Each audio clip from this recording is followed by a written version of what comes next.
Having a child that has a diagnosis of bipolar may bring up a lot of feelings: fear, concern, anxiety, nervousness, and so many others.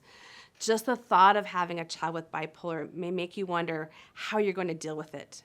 Know that these feelings are normal and you aren't alone. In years past, the onset of bipolar disorder wasn't until around the age of 25 or older, but bipolar in adolescence is a growing diagnosis. Bipolar has two types of symptoms: manic episodes and depressive episodes, which means they can be extreme mood swings that consist of extreme highs and then depressive lows. Manic episodes will have these types of symptoms: abnormally upbeat, jumpy or wired, increased activity, energy or agitation, an exaggerated sense of well-being or self-confidence or euphoria. Depressive episodes will have low moods of other symptoms of depression. You may have heard of someone jokingly say that they were feeling bipolar because they were happy one moment and sad and depressed the next. Bipolar doesn't work this way, and feelings of mania and depression aren't just moment by moment, but often each stage will last for a long period of time. A person who has a diagnosis of bipolar may go extended periods of time feeling depressed and struggling to get to things in life. Here are some tips of how to work with your child that has bipolar. Flexibility works best. Your child may need to miss events at times and deal with side effects from meds, visiting with health professionals, or symptomatic days. Allow them this grace, but let them know that their friends and family are there for them when they're able to make it. Figure out ways you can still make them a part of the group, even if they aren't able to attend to something. Number 2, have a consistent schedule. This may seem to contrast the previous tips of flexibility works best, but children with bipolar require flexibility with their schedule. But it's important that the routine stays the same. Knowing that events are the same night every week is helpful because it's something they can look forward to in their weekly schedule. Same with keeping the times of the event the same. Consistency works with their schedule will bring stability when sometimes their lives don't feel too stable. 3, allow for few distractions in group settings. Distractions can cause many disruptive behaviors and can negatively affect your child's ability to focus. It may be helpful for them to sit close to you so they aren't distracted by all that's going around. Check in with them and make sure this is something that will help them before you make that change. Having your child turn off or relinquish their cell phones during group settings will help keep the distractions to a minimum as well. Next, practice patience. Understand that your child may miss group events or even school at times, even though they want to be there.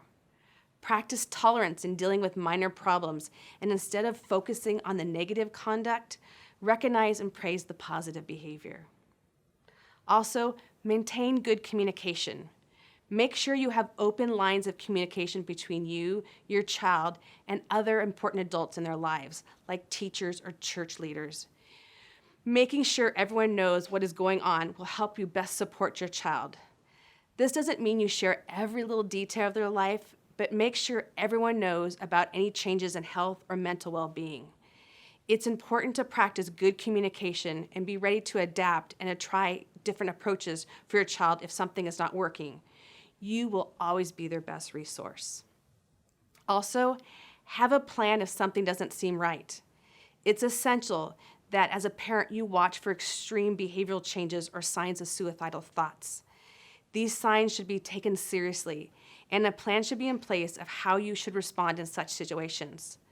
The plan can be to decide ahead of time between you, your child, and a professional if needed. Also, agree on a safe place and a safe person. Children that suffer from bipolar can feel overwhelmed, anxious, and may be unsure of how to deal with their strong emotions and feel out of control. It's important to establish both a safe place and a safe person they can go to in times of distress. Sometimes this may be you, but it's okay if they prefer to have someone else in their life to be that person. If during the day you find them feeling this way, allow them to stop what they're doing and be able to talk with this person. Know where that safe place is, but set parameters of where it can be.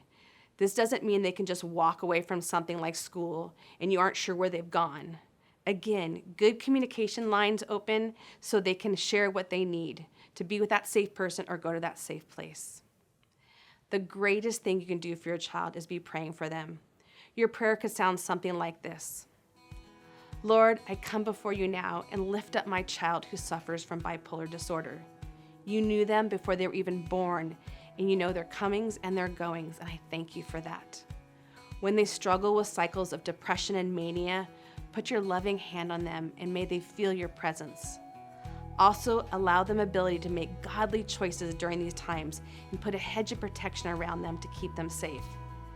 Give me empathy when they're struggling and give me words to offer encouragement even when I don't know what to say.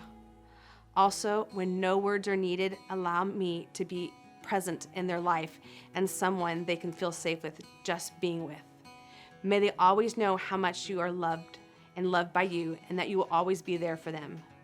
Thank you for the blessing of getting to be their parent, and may they know what a blessing they are to our family. In your precious name, amen.